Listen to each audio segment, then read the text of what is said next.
Olá! Hoje estamos aqui mais uma vez para falar sobre um assunto muito importante, o estresse, esse grande vilão da nossa capacidade produtiva.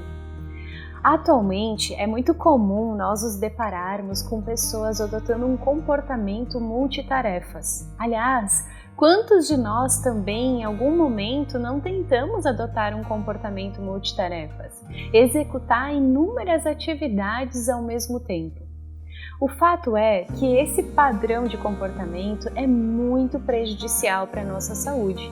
Além de que, ao contrário do que muitas pessoas pensam, ele não nos ajuda no que diz respeito ao desempenho e à produtividade.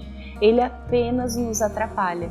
Porque estar em muitas atividades, estar voltado a muitas atividades ao mesmo tempo, na verdade, não nos permite desempenhar o máximo das nossas funções cognitivas em nenhuma delas. Ou seja, quando a gente pensa que se fazer várias coisas ao mesmo tempo pode ter um desempenho maior, a verdade é que o nosso cérebro não consegue acompanhar isso. O nosso cérebro precisa de um funcionamento monotarefa.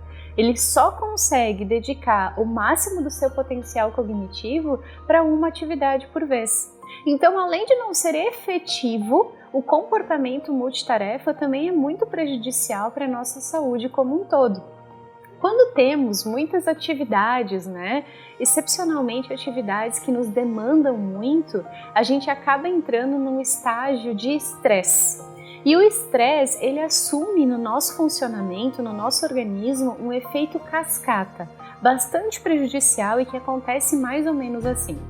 Quando nos estressamos, nós ativamos o córtex pré-frontal, do nosso cérebro, e isso faz com que ele produza uma quantidade maior de noradrenalina, que é um hormônio responsável pelos estados de luta, fuga ou paralisação. Porque o nosso cérebro ele não consegue dissociar, aliás, o que é a realidade daquilo que é apenas uma percepção, uma idealização, um pensamento.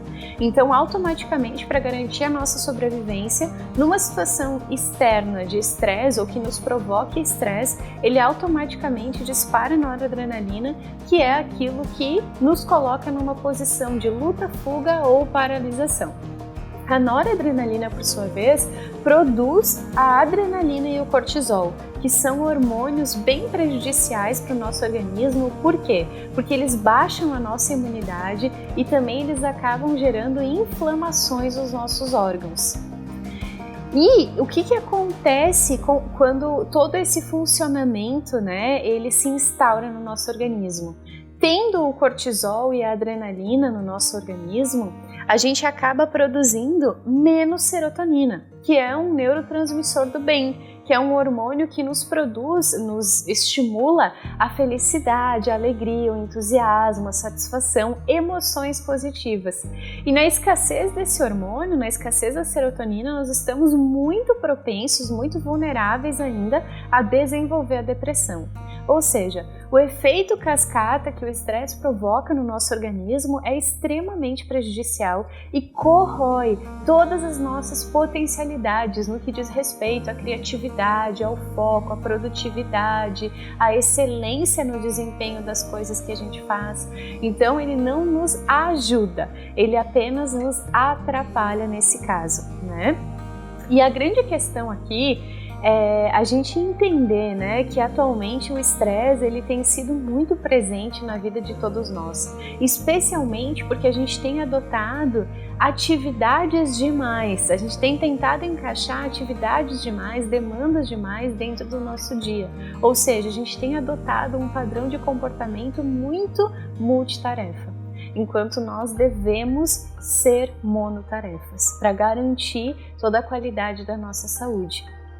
A nível físico também é muito importante nós explorarmos assim os prejuízos, do estresse, até porque as pesquisas apontam que atualmente 60 a 80% dos sintomas que chegam nos consultórios médicos são sintomas de estresse. Então, fadiga crônica, enxaqueca, desconforto gastrointestinal, aumento de peso, alergias, Esse tipo de sintoma normalmente está diretamente associado com o estresse e é o que mais tem aparecido atualmente dentro dos consultórios médicos.